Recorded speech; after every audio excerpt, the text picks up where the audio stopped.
안녕하세요. 저는 50대 후반 여자입니다.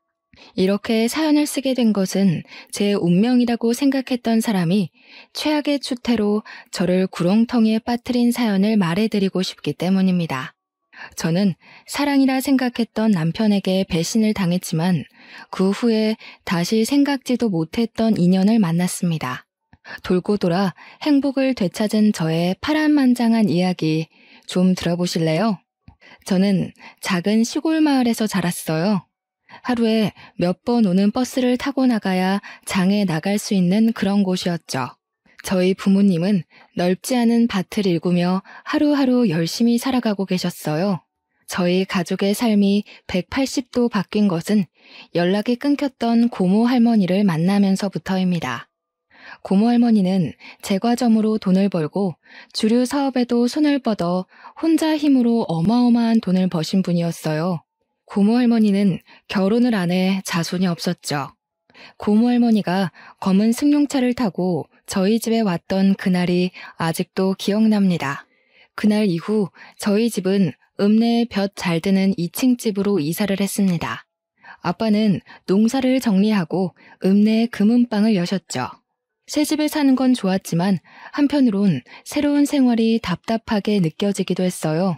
읍내로 이사 간 지 1년쯤 되었던 어느 날이었어요. 저는 하굣길에 집으로 가지 않고 시골로 가는 버스를 잡아탔어요.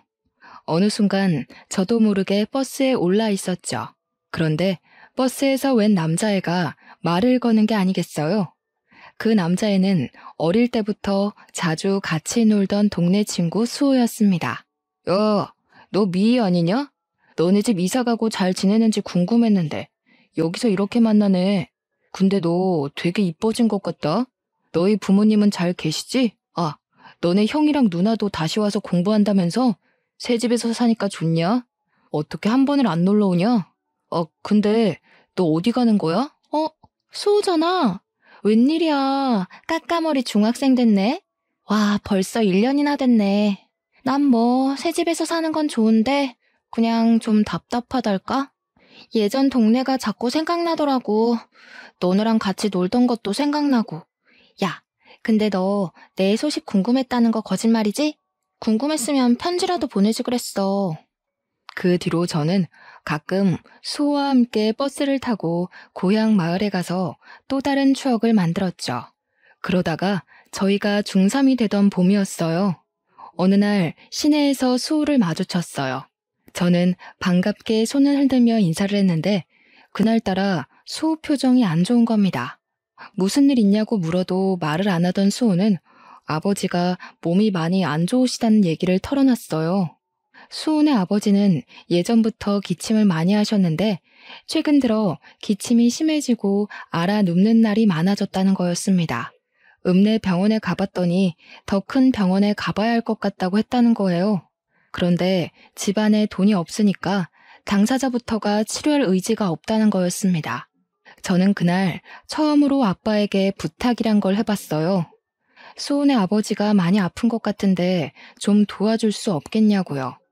아버지는 검사를 제대로 받을 수 있는 대학병원을 알아봐 주시고 치료비도 대주셨습니다. 한 동네에서 가족같이 살던 사람들인데 모른 척할 수 없다면서요. 검사 결과는 안타깝게도 폐암이었습니다. 병원 치료에도 별로 차도를 보이지 못했죠. 수호 어깨가 축 처져 있는 걸 보니 마음이 아프더군요. 그렇게 1년이란 시간이 또 흘렀어요. 그런데 어느 날 수호가 저희 학교 앞에 찾아온 게 아니겠어요? 저한테 고맙다는 말을 하는데 웬일인지 애가 입술을 꼭 깨물면서 말하더군요. 미희야, 너한테는 정말 뭐라고 할 말이 없다.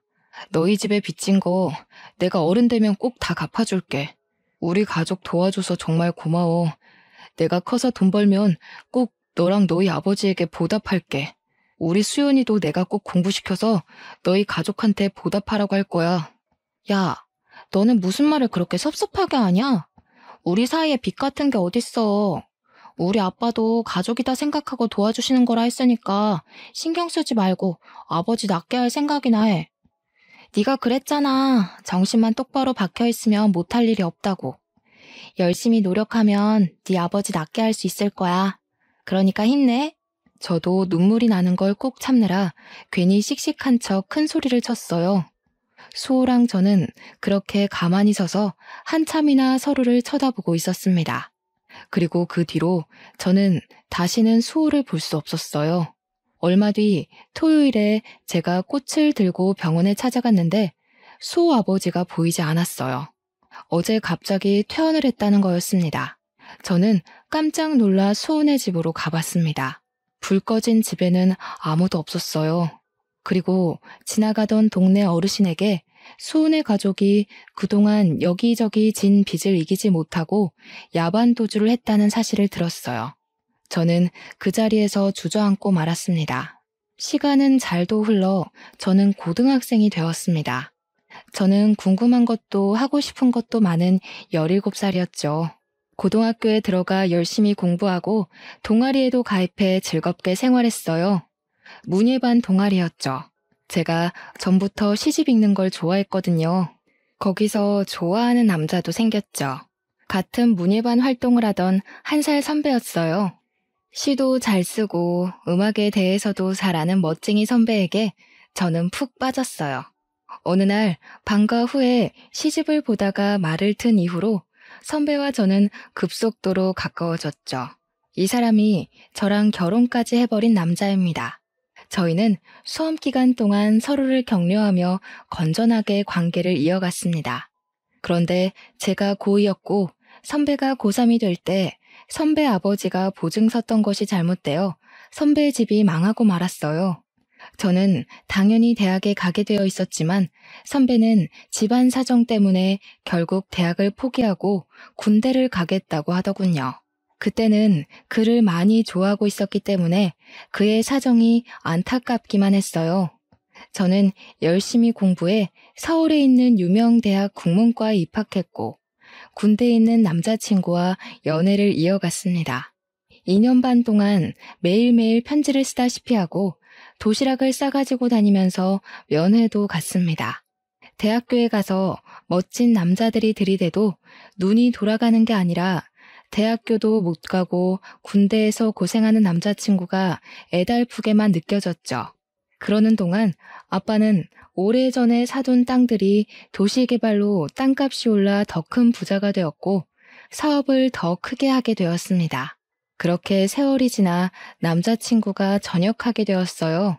저는 아직 대학교 2학년이었는데 그가 전역한 지 며칠 안 되어 결혼하자는 말을 하는 겁니다. 너무 사랑하는 사람인 건 맞지만 아직 학생인데다 그와 결혼할 만큼 확신이 선 건 아니라서 저는 당황하고 말았어요. 내가 군대에서 많이 생각을 해봤는데 난 네가 아니면 안 될 것 같아.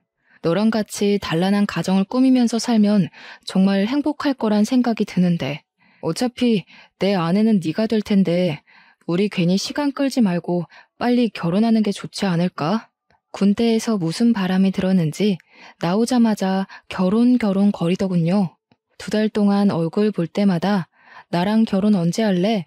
이러면서 조르는 거였어요. 솔직히 이제 막 전역했고 직업도 없는데 내가 이 사람과 굳이 결혼을 급하게 할 필요가 있나? 하는 생각이 먼저 들었어요. 그런 생각을 하는 게 미안해서 입 밖으로는 못 꺼냈죠. 그러면서도 헤어지지는 못했습니다.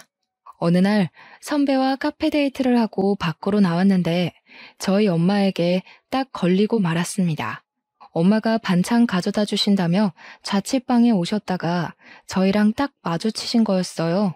이 모든 건 아빠 귀에 들어갔고 아빠로부터 불호령이 떨어졌습니다. 저는 꼼짝없이 선배를 데리고 집으로 갔습니다. 엄마도 그랬지만 선배를 눈앞에서 본 아빠는 더욱 마음에 안 드는 눈치였어요. 평소 사람 좋기로 소문난 아빠가 왜 저러나 싶을 정도로 제 남자친구를 고가운 눈으로 보시더군요. 우리 미희는 어디에나 내놔도 아쉽지 않은 신부감이고 내가 더 훌륭하게 만들 수가 있어. 현실은 현실이라네. 다 큰 처자랑 그만큼 연애했으면 책임을 져야 하는데 자네는 우리 미희를 책임질 능력이 없자는가. 서로 앞길 막지 말고 이쯤에서 헤어지게나. 이런 말 하는 거 고깝게 생각하지 말게. 이렇게 기우는 결혼은 결혼 후가 더 힘들어질 수가 있어. 연애라는 게 누가 반대하면 더 애틋해지는 법이잖아요. 저는 부모님이 그럴수록 선배와 헤어지고 싶지 않다는 마음이 강해졌어요. 자식 이기는 부모 없다고 하죠. 제 쇄고집에 저희 부모님도 두 손 두 발을 다 들어버렸어요. 지금 생각하면 그때 아빠 말을 들었어야 했어요. 문제는 시어머니를 처음 만난 자리에서 이미 시작되었습니다. 졸업반이었던 저는 유명 출판사에 취직이 결정된 상태였고 남편은 배달 일을 하며 근근히 살고 있었어요. 연애는 5년 넘게 했지만 시어머니를 만나는 건 처음이라 엄청 긴장했습니다. 시어머니는 제 얼굴을 보자마자 제 부모님 재산에 대해 주파나를 굴리는 게 뻔한 대사들을 늘어놓더군요. 그 동네가 개발이 되어서 돈푼 깨나 손에 쥔 알부자들이 많기는 하지. 그렇기는 해도 그런 시골에서 돈이 많아봤자 아니겠냐. 아참, 그러고 보니 서울에도 집이 있다지 않았니? 평창동이랬나? 평창동이면 뭐 괜찮지. 너희들 결혼할 때 집 한 채는 넉넉히 해주겠구나.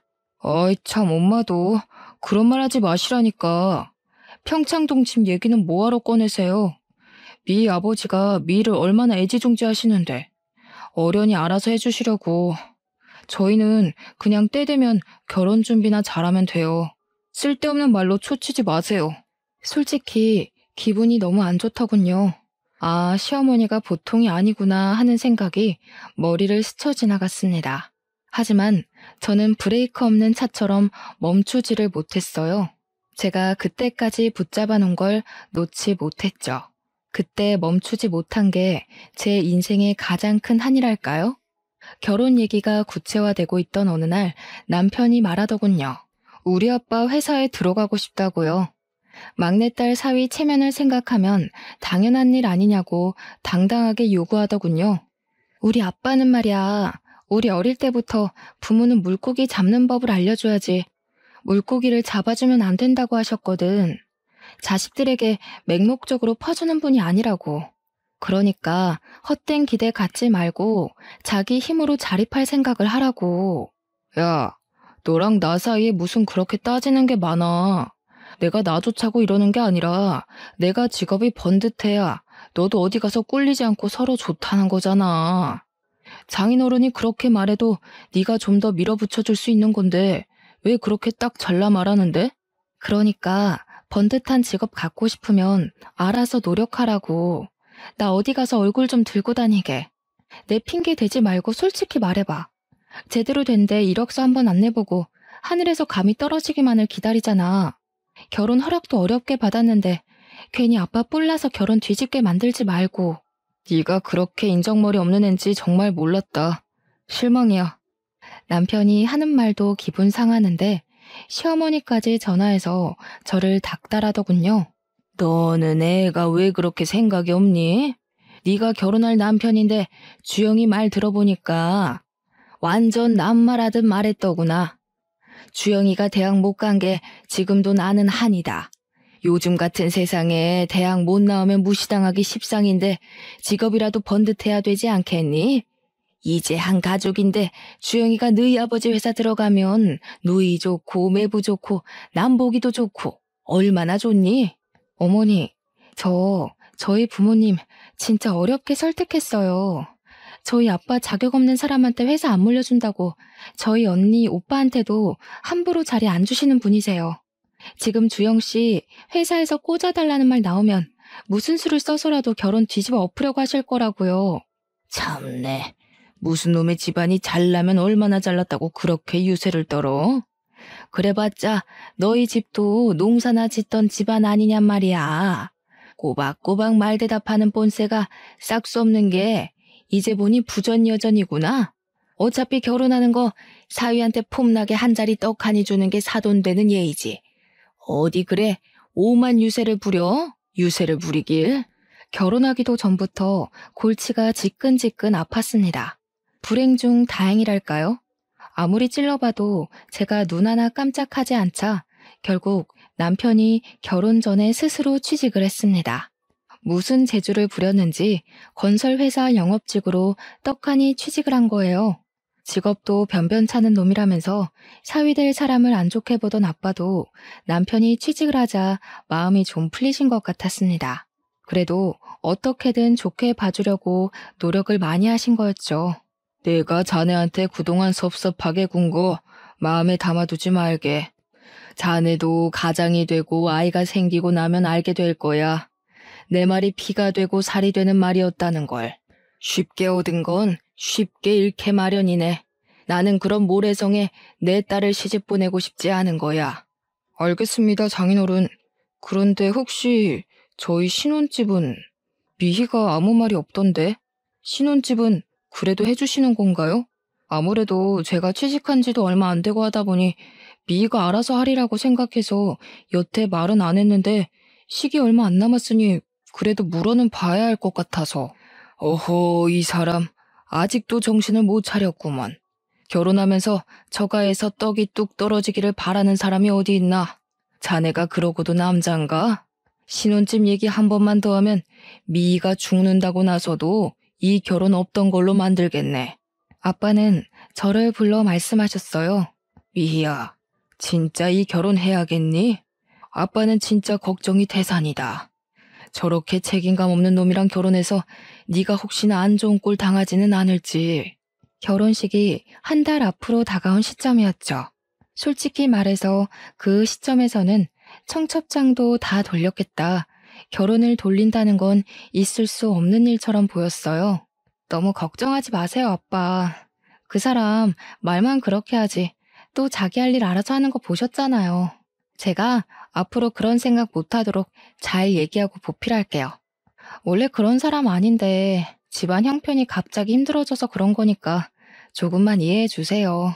아직 경험이 적어서 그렇지 지금까지처럼 제가 옆에 있어주면 잘 헤쳐나갈 수 있는 사람이라고 생각해요. 아빠의 걱정스런 얼굴을 뒤로하고 저는 결혼식을 올렸습니다. 신혼생활은 나름대로 즐거웠어요. 시어머니가 틈만 나면 귀따갑게 불평하는 것만 빼면요. 아이고, 어떻게 된 놈의 집안이 예의란 건 밥 말아 처먹었다니? 이게 날로 먹겠다는 거지 뭐야? 딸내미 시집 보내면서 빈손으로 보내는 놈의 집안이 어디 있어? 농사나 짓던 상놈의 자식들이어서 그런가? 우리가 지금 이렇게 없이 산다고 무시하는 거지 뭐야? 내가 이 수모는 죽어도 잊지 않을 테니 두고 봐라. 저기요, 어머니. 저 빈손으로 오지 않았어요. 그래도 저희 엄마가 결국에는 혼수 최고급으로 다 마련해 주셨잖아요. 저희 언니랑 오빠도 막내 동생 결혼하는데 그냥은 안 시킨다고 많이 도와주셨고요. 솔직히 둘 다 취직한 지 얼마 되지도 않았는데 저희 형편에 이만큼 하고 사는 것도 감지덕지죠. 감지덕지? 참네. 내 기가 막히고 코가 막혀서 있는 것들이 더하다더니 딱 그 짝이구만. 막내딸 결혼하는데 평창동 집을 내줘도 모자랄 판에. 뭐? 감지덕지? 내가 말했지? 사람 무시하지 말라고. 새파랗게 어린 것이 지 아버지 믿고 까부는 모양인데 내가 언젠가 가서 단판을 짓고 만다 이거야. 아니, 저희 집에 뭐 맡겨놓으셨어요? 왜 뭘 받지 못한 걸 그렇게 억울하게 생각하시는지 잘 이해가 안 돼요. 저희 아빠가 누누이 말씀하셨어요. 쉽게 얻은 건 쉽게 잃는다고요. 저는 아빠 말에 공감해요. 젊어서 이만큼 고생하는 거 남들에 비하면 아무것도 아니고요. 잘났다 정말. 그래봤자 너네 집도 시고모인지 뭔지가 돈다발 들고 와서 벼락부자 된 거잖아. 주영이 취직것만 해도 그래. 내가 우리 아들 대학 공부 못 시킨 게 한이 돼서 남들한테 무시 안 당하게 해달라고 그렇게 부탁을 했건만. 내가 우리 아들을 어떻게 키웠는데 니까짓게 돈 좀 있다고 우리 집안을 내 귀한 아들을 이렇게 무시해? 귀에 딱지가 앉을 지경이었지만 나중에는 적당히 무시하는 수밖에 없다는 걸 알았습니다. 그래도 저희는 열심히 일하고 예쁜 아이들도 낳았습니다. 회사를 그만두지 않으려고 애를 썼지만 결국 둘째를 낳을 때가 되었을 때 회사에서 정리해고를 당하고 말았어요. 그래도 그때는 아이 키우는 엄마들이 회사를 그만두는 게 워낙 흔한 일이어서 어쩔 수 없다고 생각했습니다. 아들 하나 딸 하나 이쁘게 기르는 재미, 남편을 내조하는 재미로 살았어요. 그래도 남편이 책임감이 생겼는지 꽤 열심히 일해서 회사에서 제법 높은 자리에 올라갔어요. 그러는 동안 아이들이 무럭무럭 커서 둘째인 딸도 막 성인이 되었습니다. 저와 남편은 40 끝자락이었죠. 시어머니가 좀 잠잠한가 싶었더니 남편이 사고를 치고 말았습니다. 어느 날 남편이 저를 부르더니 하는 말이 글쎄 5억만 해줄 수 없느냐는 거였습니다. 저는 황당해서 입을 떡 벌리고 말았어요. 5억? 5억이 어디 애들 장난이야? 당신 지금 그걸 말이라고 하는 거야? 당신이 도대체 5억이나 되는 돈이 어디에 어떻게 필요한데? 말을 꺼냈으면 똑바로 설명을 해야지. 나 지금 꼭 필요한 데가 있어서 그래. 나 살리는 셈 치고 한 번만 빌려주라. 여태까지 당신 집에서 우리 도와준 거 하나도 없잖아. 솔직히 이게 말이 된다고 생각해? 친구들은 처가가 잘 사니까 우리도 처가 덕보고 돈 걱정 하나도 없이 사는 줄 아는데 나는 허구한 날 돈돈거리면서 살았다고. 우리 집 덕을 하나도 못 봤다고? 좀 잠잠하다 했더니만 덕을 못 보긴 왜 못 봐.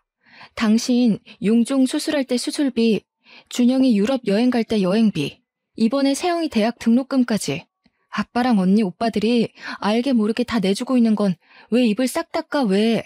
그 정도로는 만족이 안 돼? 결국 큰돈을 뜯어야 속이 시원하다는 거야? 아니 그게 아니고 당신 집이 그렇게 부잔데 나는 돈에 죽고 돈에 울면서 치사하게 살아왔다 이거지. 솔직히 당신 집에는 5억 정도는 아무것도 아니잖아.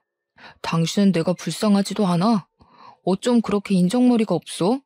장인어른이나 당신이나 똑같아. 남편 아니 애들 아빠 살리는 셈 치고 5억만 해주라 제발. 내가 이렇게 빌게.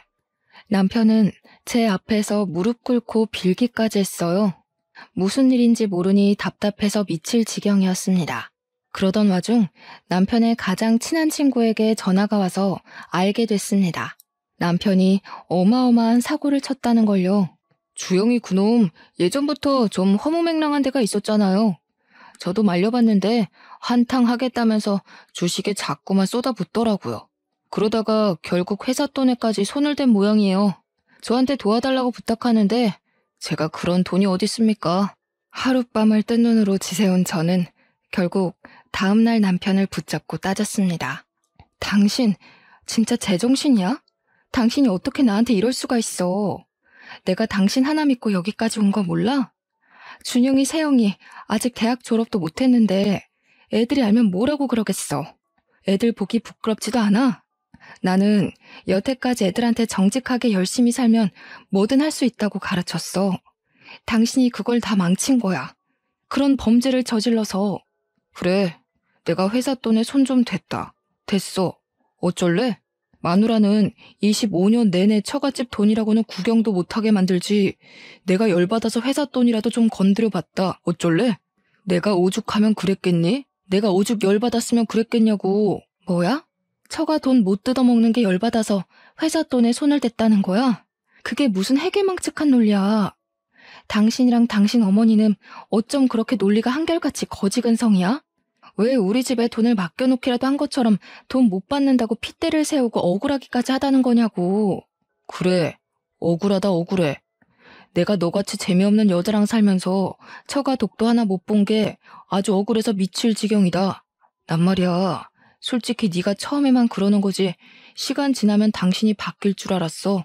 부잣집 아가씨니까. 내가 벌어오는 쥐꼬리만한 월급 가지고 쪼개고 쪼개면서 살림 꾸릴 줄 누가 알았냐고. 이럴 거면 내가 당신이랑 왜 결혼해? 내가 진짜 바보였네. 당신 같은 남자 믿고 열심히 살아온 내가 지금은 저 사람이 못나게 굴어도 힘들어서 그러는 거다 하면서 어떻게든 이해해 주려고 애쓴 내가 바보였어. 그날 저는 남편에 대한 모든 희망을 버렸습니다. 그러거나 말거나 남편은 매일같이 자기 좀 살려달라고 저를 닥달했어요. 모르는 체 하고 싶었지만 아빠가 감옥이라도 가면 애들이 받게 될 충격이 두려워 결국 아빠에게 도움을 청했습니다. 아빠, 준영이 아빠가 지금 좀 일이 생겼나 봐요. 보증을 잘못 써가지고 그걸 얼른 갚아야 하는데 혹시 아빠가 조금만 도와주시면 안 될까요? 그런 놈이랑 결혼해서 아빠한테 이런 부탁까지 해야 한다는 게 치가 떨렸지만 애들을 생각하면 가만히 있을 수가 없었습니다. 그런데 아빠는 제 말을 듣고도 별 말씀을 안 하셨어요. 나중에 알게 된 거지만 그때 아빠 사업이 어려워져 부도 위기에 몰린 거였어요. 게다가 엄마가 나에게 말을 못 하셨는데 아빠는 가난 말기라는 선고까지 받은 상황이었죠. 그때 아빠 마음이 얼마나 딱하셨을까요? 저는 뒤늦게 그 사실을 알고 아빠를 붙잡고 펑펑 울었습니다. 그리고 남편은 곧 싸늘해졌습니다. 저희 아빠 회사가 어려워졌다는 걸 알게 된 거죠. 그 이유를 곧 알게 됐습니다. 저한테는 말도 안 걸던 사람이 이제는 대놓고 어떤 여자와 통화를 하더군요. 그 여자는 남편이 고객을 접대하려고 자주 데려갔던 룸살롱의 사장이었습니다. 남편이 일 때문에 룸살롱에 드나든다는 건 알고 있었지만 영업하는 사람이니 어쩔 수 없기도 하고 크게 걱정하지는 않았어요. 남편이 자기는 그런 여자들 더럽기만 하다면서 거저 줘도 안 먹으니 걱정 말라고 큰 소리를 쳤거든요. 그런데 알고 보니 남편은 그 더럽다는 여자랑 군대에 있을 때부터 그렇고 그런 사이였던 거였습니다. 이 새벽에 어딜 가서 안 들어오나 하고 베란다로 나가보니 남편이란 작자는 스피커까지 켜놓고 룸살롱 마담이랑 통화하고 있었습니다. 저는 조용히 휴대폰 녹음기를 켜서 그 통화를 녹음했어요. 혜은아, 나는 진짜 너밖에 없어. 마누라는 아무짝에도 쓸모가 없어. 내 사랑은 25년 전이나 지금이나 한결같이 너밖에 없다는 거 알지? 이렇게 아무것도 못 뜯어낼 줄 알았으면 처음부터 그냥 너랑 결혼할 걸 그랬어. 나 이제 진짜 더 이상 그 여자랑 살 이유 없어. 계획은 다 틀어졌지만 이제 상관없어. 얼른 이혼하고 너랑 같이 살 거야. 남편이 그 여자랑 하는 말을 들으니 온몸에 소름이 돋았어요. 귓가가 윙윙거리고 그 자리에서 쓰러질 것만 같았지만 무슨 말을 하는지 제 귀로 똑똑히 들어야 했습니다. 알고 보니 군대 갔다 와서 저한테 들이댄 것도 저한테 콩고물이라도 얻어서 그 여자한테 갖다 바치려고 그런 거였더군요. 뜯어낼 거 다 뜯어내서 그 여자에게 새 장가들 심산이었던 거였습니다. 아니, 그 여자는 자기 남편이 감옥 가게 생겼다는데도 아무것도 안 해준다는 거야? 나 같으면 내 장기를 팔아서라도 어떻게든 돈을 마련해주겠다. 자기는 어떻게 그런 여자랑 25년이나 살았어? 그러게나 말이야. 그 옆엔 내가 다른 건 몰라도 애들을 끔찍하게 생각하는 사람이니 애들 아빠가 감옥 가게 생겼다고 하면 아빠를 팔아서라도 뭐라도 해줄 줄 알았지. 괜히 거짓말해준 홍석이한테만 미안하게 됐지 뭐야. 하여튼 그 옆엔 애도 독한 여자라니까. 아, 됐어. 자기, 나 돈 많이 버는 거 몰라? 5억? 그까짓 돈 나 하룻밤에도 버는 사람이야. 그 옆엔 애랑은 차원이 다르다고. 자기 하나 정도 책임지는 거 일도 아니니까 걱정 말고 나한테 와. 이제 나도 자기랑 좀 편하게 쉬고 싶네. 역시 능력 있는 여자가 좋구먼. 집에서 바가지 긁을 줄이나 아는 옆엔 애랑은 차원이 다르지 그럼. 거리 어머니 최고라니까. 내가 처음부터 알아봤어야 하는 건데. 다음날 아침 저는 뻔뻔하게 식탁 앞에 앉은 남편에게 밥 대신 어젯밤 통화의 녹음을 틀어줬습니다. 독한 년. 네가 그딴 식으로 하니까 너한테 정을 줄래도 줄 수가 없는 거야. 치가 떨리는 년. 더 이상 내려갈 바닥도 없었습니다. 그래도 아이들 아빠에게 그때까지도 저는 끝장을 보고 싶지는 않았어요. 고민하다 시어머니를 찾아갔습니다. 당신 아들의 쓰레기 짓을 밝힐 생각이었습니다. 그런데 시어머니가 자기가 먼저 선수를 치는 게 아니겠어요? 너희 집 망했다면서? 그렇게 유세 부리더니 꼴 좋지 뭐야. 내 그럴 줄 알았다니까. 우리 아들 도와주지도 못하는 며느리는 이제 필요 없다 이거야. 솔직히 너한테 볼 게 돈 많은 친정밖에 더 있었니? 우리 주영이는 훨씬 더 능력 있는 여자 만날 수 있다고 내가 누누이 말했지? 능력 있는 새며느리 들어오면 나야 좋지. 당신 아들이 그래요?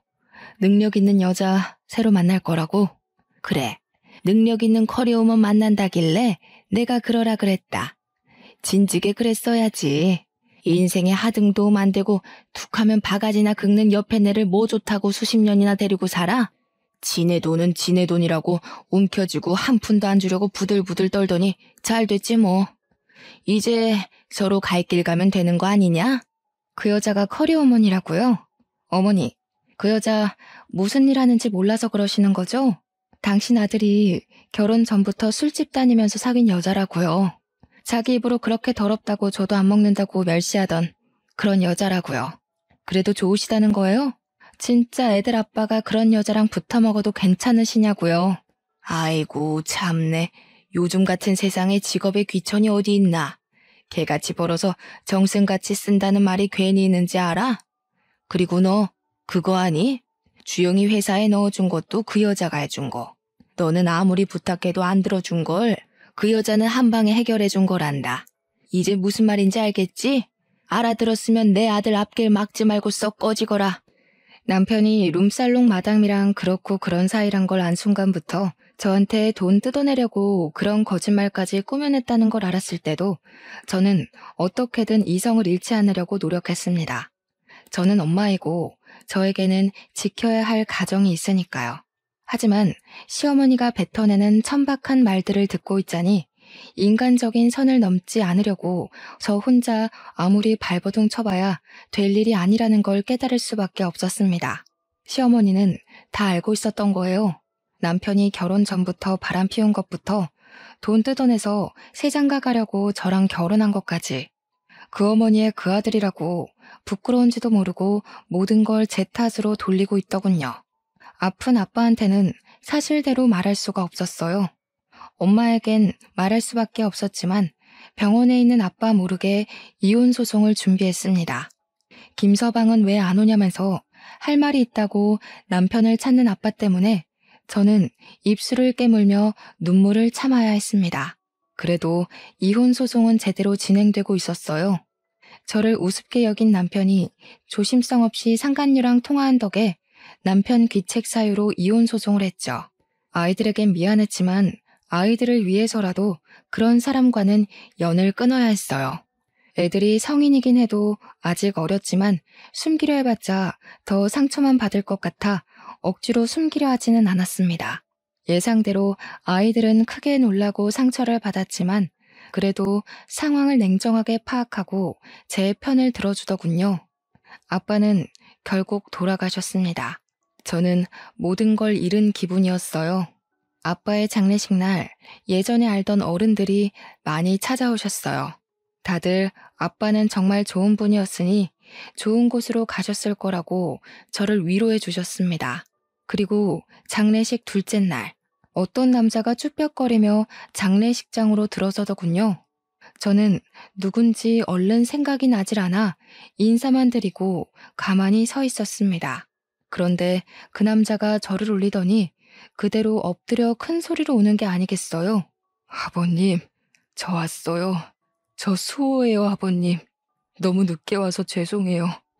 진작에 왔어야 하는데 저희 아빠 살려주시려고 그렇게 애를 쓰셨는데 저희가 말도 못하고 그렇게 가버려서 아버님 죄송합니다. 용서해 주세요. 저는 깜짝 놀라 남자의 얼굴을 쳐다봤습니다. 과연 까까머리 중학생일 때 봤던 수호의 앳된 얼굴이 그 남자 얼굴에 남아 있었습니다.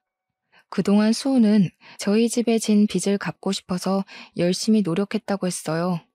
대학은 못 갔지만 공무원 시험을 봐서 20년 넘게 공무원으로 근무했다고 했습니다. 조금 살만해져서 이제는 아버님을 한번 찾아가 봐야지 했는데 하필이면 그때 사기를 당했어. 공무원 수입이야 뻔하잖니. 마음의 빚을 갚고 싶다는 생각을 평생 갖고 살았던 게 어리석은 선택으로 이어진 거야. 너무 힘들었어. 그래도 아버님 이렇게 돌아가실 줄 알았으면 그때라도 와봤어야 하는 건데 내가 또 평생 못 갚을 빚을 지고 말았구나. 에이, 수호야. 그건 가족처럼 생각해서 도와준 거니까 빚이라 생각 안 해도 된다고 아빠가 그러셨는데 평생 담고 있었다니. 너희 그렇게 가고 어떻게 지내는지 너무 걱정되고 궁금했는데 또 그런 일 당했다니 마음이 안 좋네. 그래도 여기까지 와줘서 고마워. 아빠도 가시면서 네 얼굴 볼 수 있어서 기뻐하실 거야. 그래도 그게 꼭 나쁜 일만은 아니었던 게 사기당하고 나서 퇴직하고 퇴직금으로 장사를 시작했거든. 심기일전해서 죽기 살기로 했더니 장사가 엄청 잘 되어가지고 지금은 빚도 다 갚고 얼마 전엔 제법 높은 건물도 하나 샀잖니. 이제라도 너희 가족한테 받은 거 돌려주려 했는데 너무 늦어버렸지만 너한테라도 오늘 갚고 싶다, 미희야. 수우는 저희 집 사정이 안 좋아진 데다 제가 남편에게 배신당해 이혼한 걸 알고는 무척 가슴 아파했습니다. 한사코 거절해도 그때 받은 걸 갚고 싶다면서 저한테 선물을 줘야겠다고 했어요. 그렇게 수우가 저에게 준 선물은 옛날에 아빠가 금은방을 하던 바로 그 건물이었습니다. 진짜 이렇게까지 안 해도 되는데 수호야, 이 은혜를 어떻게 갚지? 너는 평생 마음에 빚을 안고 살았다면서 나한테 똑같이 빚을 안겨주는구나. 너야말로 빚이라고 생각하지 마. 너희 가족한테 받은 거 생각하면 이것도 아무것도 아니야. 마음 같아선 더 큰 건물 주고 싶다고 그때 우리 아빠 아프고 나서 자꾸 빚만 늘어가지. 빚쟁이들이 틈만 나면 집에 들이닥쳐서 협박하지. 진짜 죽을 맛이었거든. 다른 이웃들은 다 돈 못 돌려받을까봐 눈이 퍼렇게 변해가는데 너희 아버지만 돈 안 갚아도 된다고 다독여주시고 우리 집에 쌀도 갖다 주시고 그랬어. 우리 아빠가 그랬다고? 나는 몰랐는데. 난 너희 집 그렇게까지 힘든 것도 모르고. 너까지 동정했으면 내가 오히려 힘들었을 거야. 아저씨가 몰래 도와주신 거야. 솔직히 나 그 뒤로 너희 아빠 덕에 똑바로 살 수 있었어. 우리 아빠 돌아가시고 한동안 방황했거든. 아저씨가 아무리 어려운 상황이라도 정신만 똑바로 박혀있으면 뭐든 할 수 있다고 늘 그러셨거든. 살면서 힘들 때면 그 말 붙잡고 일어났어, 나. 참 놀라운 일이었습니다. 아빠가 몇십 년 전에 수호에게 해줬다는 그 말은 시간을 돌고 돌아 아빠를 잃고 주저앉은 저에게도 힘이 되었어요. 저는 다시 힘을 내어 아빠가 금은방을 했던 그 자리에 식당을 열었습니다. 다행히 식당은 잘 되었습니다. 입소문을 타서 몇 달 만에 줄을 서서 먹을 만큼 손님이 많았어요. 2년도 안 되어 옆 동네에 체인이 생겼고 제 힘으로 아파트를 살 수 있을 만큼 돈을 벌었어요. 무엇보다 좋은 건 저한테 사업 수완이 있다는 걸 알게 된 거였습니다. 식당이 자리를 잡기 시작하자 저는 어느 지역에 가면 이 지역에는 어떤 사업이 필요하다는 게 그림처럼 그려졌어요. 그 뒤로 여기저기 여행을 다니며 사업 영감을 받은 덕에 지금은 전국 5개 도시에 식당을 갖게 되었습니다. 저희 고모할머니처럼 저도 제 손으로 사업을 해서 자수성가를 하게 됐습니다. 여행을 많이 다니게 된 것도 사실은 수호 덕이었어요. 알고 보니 수호도 사기당했을 때 아내가 바람나서 애들까지 버리고 집을 나가버렸다지 뭡니까. 동병상련 같은 처지였어요. 수호와는 자주 만나며 서로의 상처를 보듬고 용기를 북돋워주며 옛 추억도 되새기는 사이가 됐죠. 어느 날 수호가 말했습니다. 미희야, 너한테 이런 말하는 거 너무 쑥스럽기는 한데 나 사실은 예전에 너 좋아했다? 그거 몰랐지? 우리가 그때는 아무것도 몰라서 이렇게 많은 시간을 보내고서야 만나게 됐지만 나는 너랑 있으면 어릴 때로 돌아간 것 같이 편하고 좋아. 너만 괜찮으면 우리 남은 인생 서로 보듬으며 함께 하면 어떨까 싶은데. 저도 사실 수호랑 있으면 어린아이가 된 것처럼 마음이 편해졌거든요. 저에게 힘이 되어주고 제 아픔에 더 아파해주는 수호의 손을 기꺼이 잡았습니다. 각자 사업도 꽤 안정이 되었겠다. 아이들도 다 커서 취직했겠다. 저희는 시간 날 때마다 여행을 다니며 여생을 즐기기로 한 거죠. 몇 년이 걸린 이혼 소송에도 결국 승소해 위자료로 아파트 한 채 값을 받게 되었어요. 결혼 생활 동안 재산 증식에 기여한 것이 인정된 것이죠. 판결이 나고 얼마 지나지 않아 남편은 초췌한 몰골로 저를 찾아왔습니다. 능력 있는 여자 만나서 떵떵거리고 살겠다던 자신만만한 태세는 다 어디 가고 자기가 지금 죽게 생겼으니 한 번만 도와줄 수 없냐면서 저를 붙잡고 늘어지는 게 아니겠어요. 알고 보니 룸살롱 마담에게는 사실혼 관계인 조직폭력배 애인이 있었던 거였습니다. 그 여자는 깡패 애인과 사이가 잠깐 안 좋았을 때 전 남편을 데려다 살림을 차린 거였고요. 잘못 걸려도 한참 잘못 걸린 거죠. 이 사실을 안 깡패 애인은 노발대발해서 전 남편을 끌고 갔습니다. 실컷 얻어맞은 전 남편은 자기가 잘못한 거 돈으로 갚을 테니 목숨만 살려달라고 빌어 거래 아닌 거래에 지장을 찍었다는 겁니다. 능력 있는 여자 만나서 5억쯤은 별거 아니라더니 그 여자 때문에 그보다 훨씬 더 큰 빚을 지게 된 거였어요. 정말이지 내가 저런 어처구니 없는 남자랑 살았구나 하는 생각이 다시금 들지 않을 수 없었습니다. 이야, 내가 너한테 이런 말할 면목이 없는 거 아는데, 나도 아는데 나 진짜 이거 안 갚으면 언제 어떻게 될지 몰라. 제발 나 좀 한 번만 살려주라 제발. 너 돈 많이 벌었다며? 너는 돈 없어도 다시 일어날 능력이 있잖아. 나는 솔직히 이제 아무것도 없어. 애들 아빠 살리는 셈 치고 아직도 더러운 입으로 애들 우는할 힘이 남은 걸 보니 당신은 아직도 멀었네. 준영이랑 세영이가 그러더라. 아빠도 아빠 같아야 아빠지. 엄마 속여먹고 등쳐먹은 더러운 인간은 아빠가 아니라고. 요즘 애들은 부모라고 무조건 편들어주고 그러지 않아. 내가 그러지 말라고 해도 아빠랑 연 끊자고 자기들이 먼저 그러더라. 시어머니까지 연락해 여태까지 안 도와줬으니 이제는 한번 도와주라고 말도 안 되는 소리를 짓거렸습니다. 아무리 그래도 애들 아빠인데 어쩌면 애들까지 너 닮아서 인정머리 없고 싹수가 없니? 너 이제 돈 많다며. 지금껏 못 쌓은 덕 쌓는 셈 치고 애들 아빠 한 번만 도와줘라. 걔가 그 나이에 무슨 재주로 그 큰 돈을 만드니? 어머니, 전 그 사람이 못나게 굴어도 전 상황이 어려워서 그런 거려니 조금 있으면 괜찮아지겠거니 했어요. 그런데 아니더라고요. 제가 이해해주면 할수록 그 사람은 점점 더 최악의 인간이 되더군요. 이제 보니 그런 인간 쓰레기 만드는데 어머니가 톡톡히 공을 세우셨네요? 어머니도 그러지 마세요. 그거 자식 위하는 거 아닙니다. 애들은 그 인간 상종도 말라는데 저는 전 남편이란 인간에게 똑똑히 한마디 해줬습니다. 우리 아빠가 그러셨거든. 아무리 힘들어도 정신만 똑바로 차리면 뭐든 할 수 있다고. 솔직히 당신 같은 쓰레기가 정신을 차릴 수 있을진 모르겠지만 자기가 싼 똥은 자기가 치우는 거라는 망고의 진리를 이제라도 배워. 배움에는 때가 없는 법이라잖아. 이제라도 배워서 제발 죽기 전에 한 번이라도 사람 구실하면서 살아. 그게 당신의 마지막 살 길이야.